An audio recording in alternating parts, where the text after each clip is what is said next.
I think the biggest data point that kind of transcends the people, the clients, is our profit. Our profit is up 2.5x.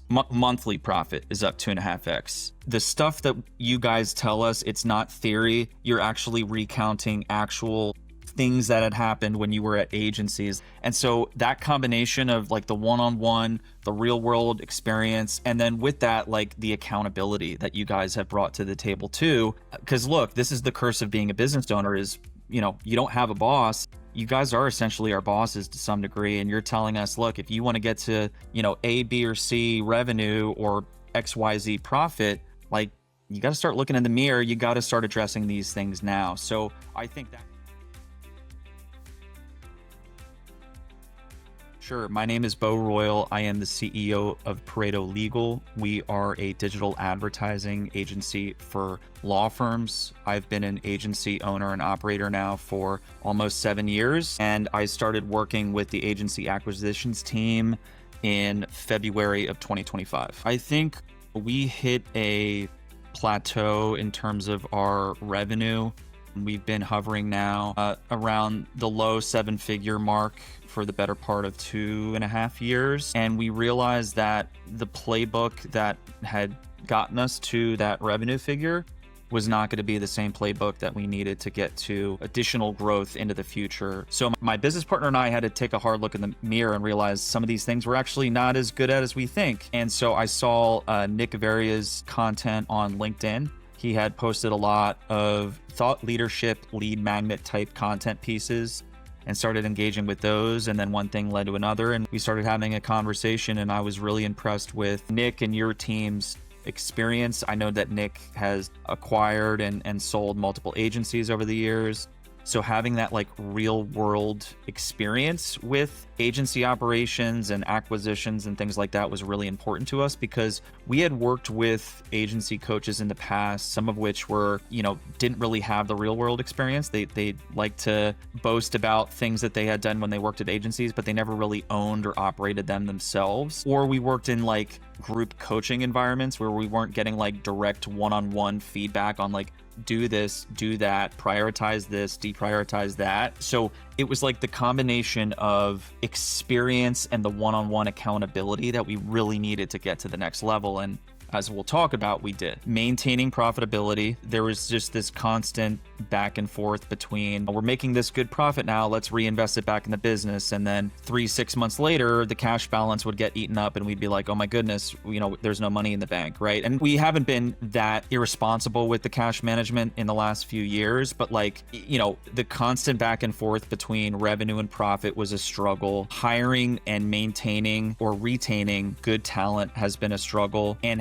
having a framework to really run the agency like a business was probably the biggest missing piece that Nick and the agency acquisitions team helped install for us. 100%. 2-3 years ago, we had to go through layoffs, which was incredibly difficult for me as a business owner, and having to say goodbye to people just because we were losing clients and there wasn't enough money coming in the door. The clarity that we're getting from the data we're looking at now in terms of like, all right, these are the things we can and can't do within the agency. These are the hires we can make. These are hires we shouldn't make. I know like one thing that the agency acquisitions team has been helpful with is like encouraging us to offshore a lot of roles, which, originally we would go and hire US based W-2 employees. Now we are, using offshore talent to do some of the behind the scenes client work, which has been really, really beneficial. And it's helped us, maintain healthy margins. Client experience, there's been a lot of good feedback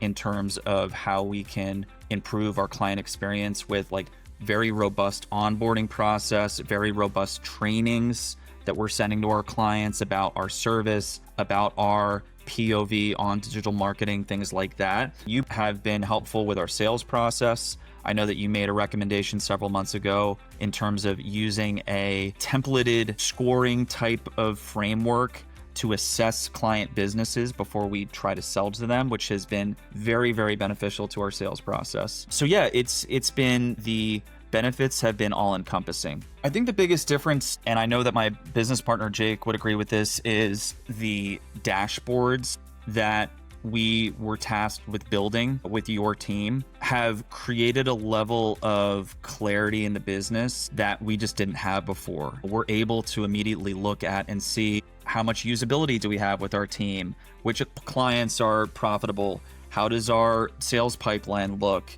It's really kind of an all-encompassing command center for running the agency like a business now. And just by virtue of tracking and looking at these things, we're making increasingly better decisions, and those decisions are preventing similar problems from happening again. Yeah, well, that's actually something we're working on very heavily right now. Our client success director is implementing what Nick and your team have called like the first 100 days framework, where it's a very detailed, almost menu of things that we need to do in those initial 3 months with a new client.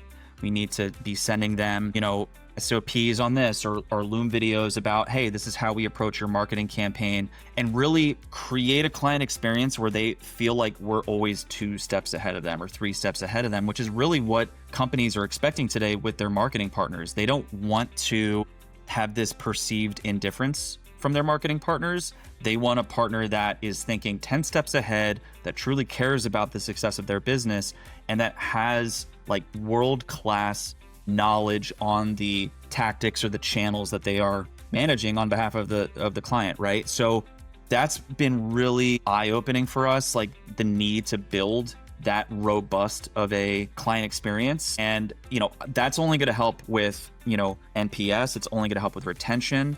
And that's another thing too, like we didn't even track NPS before we started working with you guys. We started doing that in Q2. I'll admit we were very nervous about some of those initial scores, but we were pleasantly surprised with most of them. For the ones that didn't rank us so well, it enabled us to course correct and lean in and ensure that the client felt heard. They felt like we were actually delivering value, and we've maintained pretty strong retention throughout most of this year. And I would partly attribute that to the fact that we're now tracking these things. I think when it came to NPS, we went into it with the expectation that that data was going to be directional at best, right? Funny enough, we got really good NPS scoring on a client back in Q2, but then we got told in Q3, hey, I need to pack up. I can't work with you any longer. And it had nothing to do with the service quality, by the way. It had to do with cash flow issues. But that experience basically validated that NPS was merely a directional data point, not one to like rest your laurels on and just feel confident like, oh yeah, I'm getting all 9s and 10s. My business is set. Like, obviously there's going to be the unforeseen that happens. But I don't know. I think we had a pretty good expectation of how that was going to go. And then, as I mentioned, like for the clients that gave us 7s or 8s, it was like a good marker of, ooh, like we need to probably hop on a call. We need to understand, why did they give us that 7? Where are we falling short? Is it in the performance side? Is it in the communication side? So on and so forth. And just by virtue of leaning in, it just automatically made the perceived value of our service go up, right? Those clients that gave us 7s and 8s, they're still clients because we leaned in and we course corrected when we needed to. I mean, I think the biggest data point that kind of transcends the people, the clients, is our profit. Our profit is up 2.5x. Monthly profit is up 2.5x. And I think that's stemming from a combination of better retention. We're keeping our clients longer now because we have these safeguards, because we have these measurement mechanisms to ensure that if client is unhappy, we're doing something about it quick. We are closing more deals now, and I do attribute that to a better sales operations motion because we didn't have a strong enough assessment or sales audit type of deliverable. And so by virtue of you all helping with that, our close rates have been much stronger. The other thing I'll say too is part of the reason that profit's up, I mentioned this, is because we're offshoring a lot of the behind the scenes account work. So whereas I would normally be paying someone in the US 80 to 100K, I'm paying someone offshore, 30, 40, 50K a year to do the same quality, if not better quality work. No, but I think if we started working with you all a year earlier, the answer would have been yes. And let me be precise in terms of why. Prior to this year, our channel managers were the ones getting on calls with clients.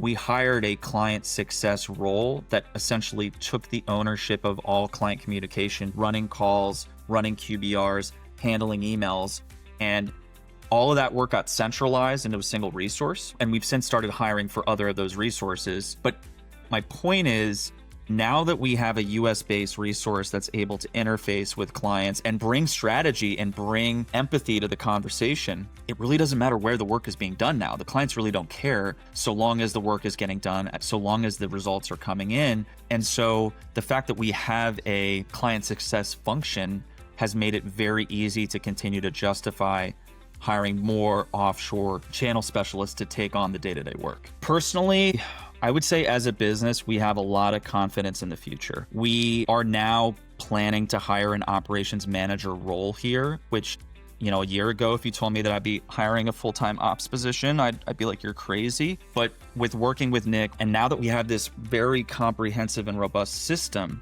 we need to bring someone in to actually start maintaining that and frankly, babysitting the full team to ensure that we're adhering to those systems, right? So, the reason I would have been hesitant a year ago is because an ops role it's not revenue generating, right? It doesn't tie to the actual client service, right? It doesn't tie to the actual product that the client is buying. But what this role will do is ensure that we are managing accounts with consistency, we are focusing on the right things, and that we're essentially ensuring that best practices are being followed, right? And so that's giving us confidence in the future. For me and my business partner, my business partner specifically is going to be moving into a different function within the company over the next 6 months. His role before we hired you was COO, but he would readily admit, he doesn't have an ops background. His background is more on the data and the technical side. So with us bringing in agency acquisitions and them essentially installing this operational framework, that has provided a lot of relief to my business partner, who by the way, is going to move into like a CDO, CTO type of role. And he's going to focus more on building software, focus on automating more facets of the business. And then this operations manager that we're bringing in will be taking all of that day-to-day operational work off of his plate, partly off of my plate. And then it's really just ensuring the system is followed, right? And so that's another part of the reason I'm very confident in the future, is because we're getting right person in right seat doing the right things. And that's where that system comes in. I'll be a broken record and say it's the one-on-one coaching. It's the real world experience.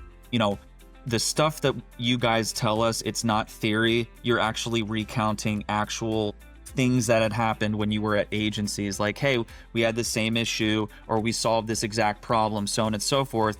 And so that combination of like the one-on-one, the real world experience, and then with that, like the accountability that you guys have brought to the table too. Because look, this is the curse of being a business owner is, you don't have a boss. It's very easy to kind of, just say, oh yeah, I'll do that tomorrow, or I don't need to worry about that. By bringing in someone like you guys are essentially our bosses to some degree, and you're telling us, look, if you want to get to, A, B, or C revenue or XYZ profit, like you got to start looking in the mirror. You got to start addressing these things now. So I think that combination of one-on-one, real world experience, and just holding us accountable has been a game changer. I think once you start hitting 7 figures in gross revenue is when it's time to take a hard look at the system that you built to get to 7 figures and really ask yourself, like, is this what's going to get me to, 5 mil, 10 mil, 20 mil plus? And the answer is no. And that's where you need to bring in someone that has done this time and time again, that knows what foundations need to be installed, and just not have any ego about it. Just be like, all right, I have nothing to lose here and I have everything to gain. I might be a good, marketer. I might be a good creative designer or brand person, but when it comes to growing my own agency, it's best to get a third-party perspective and just bring in the pros.